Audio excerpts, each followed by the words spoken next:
This is Dr. Eric Childs from the Ingram Blackwood Institute. I don't know how I can put this, but hopefully I can shed a light on what has happened. The child known as Case 101 was taken from its family at the age of 5, when it demonstrated psychokinetic abilities. We took it at the Institute and was under the study of Dr. Saburo Hichita.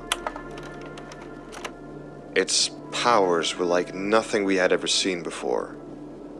It could move objects from one place to another. At the age of 6, Case 101 could crush a can with his mind. At age 8, it could reduce a car to a single atom. It continued to progress until one day, when it reached the age of 14, it demonstrated an upgrade in his abilities. It opened a portal to somewhere, another place, another dimension. We sent some of our top scientists into those dimensions he created. A fascinating world with endless possibilities. The studies brought back showed that this was no fictional place, that these dimensions were real. But Case 101 had a mind of its own. A lot of my friends were lost as he closed those gateways before they could get out. Eventually, the government took interest in Case 101. They wanted to use him, not as a weapon, but as a means to open gates. The first application for their new tool was to open portals to empty dimensions, where we would send prisoners serving life. They were locked into a place from which they could not escape. I think that's where things started to turn south. It never spoke. We never heard it say anything, but we could feel its rage. And it all happened in one night. No one noticed, no one but us.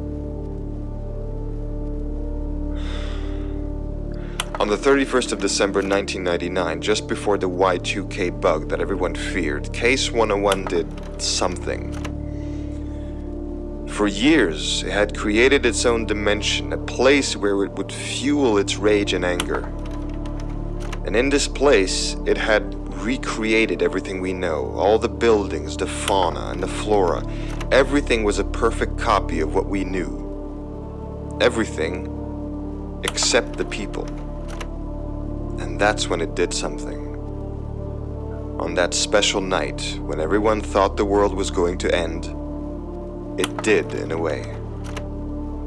Case 101 had transported every single living human being into its parallel dimension.